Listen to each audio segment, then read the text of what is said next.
ఘటనను చూస్తే ఇక్కడ జరిగిన ఘటన, సింహాచలంలో జరిగిన ఈ ఘటన అయినా కూడా చందనోత్సవానికి సంబంధించి ఇప్పుడు ఇవాళ జరిగిన ఈ ఘటన అయినా కూడా, లేదా మొన్న తిరుపతిలో వైకుంఠ ఏకాదశి నాడున జరిగిన ఘటన తీసుకున్నా కూడా నేను ఒకటి అడుగుతా ఉన్నా ఈ ప్రభుత్వానికి, అయ్యా నాడు తిరుపతిలో జరిగిన వైకుంఠ ఏకాదశికి సంబంధించిన ఘటన అయినా కూడా, ఈరోజు చందనోత్సవానికి సంబంధించిన జరిగిన ఘటన అయినా కూడా, ఏ రోజు చందనోత్సవం జరుగుతుంది, ఏ రోజు వైకుంఠ ఏకాదశి వస్తుంది అన్నది ప్రభుత్వానికి తెలియదా అని అడుగుతా ఉన్నా. ఎప్పుడు జరుగుతుందో తెలుసు. ఆ జరిగే రోజున లక్షల మంది భక్తులు వస్తారు అన్న సంగతి కూడా తెలుసు. తెలిసినా కూడా కేవలం నిర్లక్ష్య వైఖరితో అనేక మంది ప్రాణాలను బలికొన్నారు. వైకుంఠ ఏకాదశి నాడు తిరుపతిలో 6 మందిని ఇలాగే నిర్లక్ష్యం చేసి పొట్టలు పెట్టుకున్నారు. అప్పుడు కూడా అంతే, చంద్రబాబు నాయుడు గారు కుప్పం పర్యటన ఉంది అని చెప్పి పోలీసులందరినీ కూడా కుప్పం పంపించారు. అందరినీ కూడా పార్కుల్లో పెట్టి, రకరకాల ఏరియాలలో పెట్టి, సడన్ గా ఒక్కసారి గేట్లు ఎత్తేసి, సెక్యూరిటీ అరేంజ్మెంట్స్ లేవు కాబట్టి, పోలీసులు ఎవరు లేరు కాబట్టి, అందరూ చంద్రబాబు నాయుడు గారిని ప్రసన్నం చేసుకునే దానికి వెళ్ళిపోయారు కాబట్టి అందరినీ కూడా పార్కుల్లోనూ అక్కడ ఇక్కడ ప్యాక్ చేసి, సాయంత్రం పూట ఇక లైన్లలో నిలబడండి అని చెప్పి గేట్లు ఎత్తారు.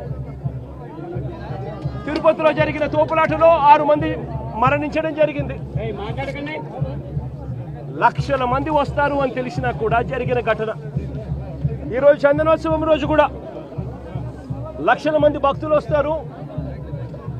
ఈరోజు అప్పన్న స్వామి నిజ రూపంలో దర్శించుకోవచ్చు అప్పన్న స్వామిని అని లక్షల మంది భక్తులు ఈరోజు వస్తారు అని తెలిసినా కూడా దారుణమైన అరేంజ్మెంట్స్. చాలా మంది చెప్తా ఉన్నారు, కనీసం టెంపరీ టాయిలెట్లు కూడా లేవు, క్యూలలో నిలబడిన వాళ్ళకి నీళ్లు లేవని కూడా చెప్తా ఉన్నారు. ఘటన జరిగిన స్థలాన్ని ఒకసారి చూస్తే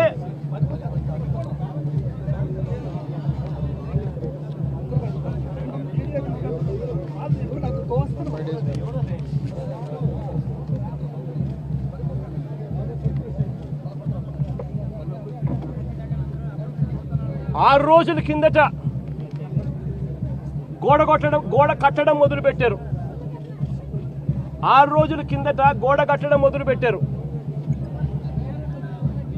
2 రోజుల కిందట గోడ పూర్తి చేశారు. 20 మీటర్ల పొడుగు గోడ, అంటే 20 మీటర్లు అంటే దాదాపుగా 70 అడుగులు. దాదాపుగా 70 అడుగులు గోడ పొడుగు, 10 అడుగులు ఎత్తు కట్టిన ఈ గోడలో 4 రోజుల్లో ఈ గోడ కట్టారు.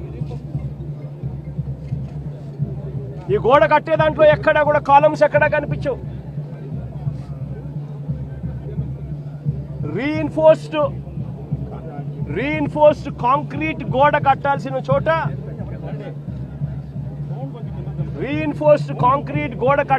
చోట కనీసం ఎటువంటి టెండర్లు కూడా పిలవకుండా మంత్రులు పర్యవేక్షిస్తున్నారు అని అంటారు. 5 మంది కమిటీ సభ్యులు అంటారు, వస్తారు, పర్యవేక్షించినారు, చూసినారు, గోడ కట్టడానికి పర్మిషన్ ఇచ్చినారు.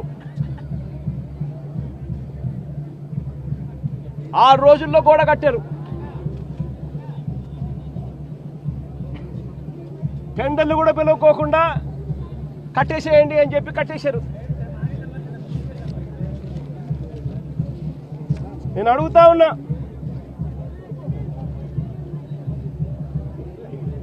ఈరోజు అధికారంలోకి వచ్చి చంద్రబాబు నాయుడు గారు దాదాపుగా సంవత్సరం అయింది.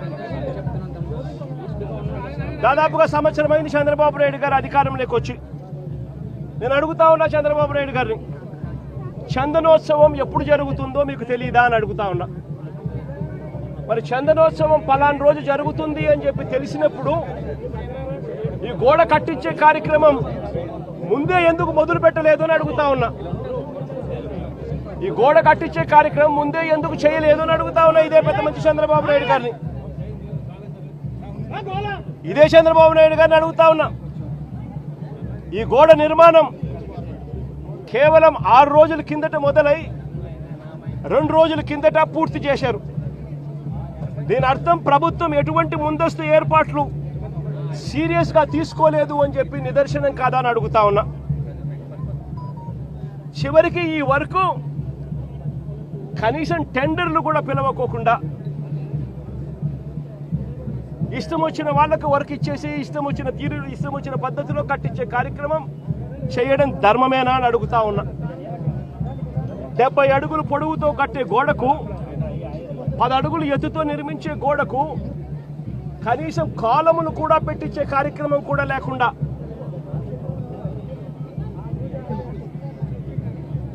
ఇటుకలతో సిమెంట్ బ్లాక్స్ తో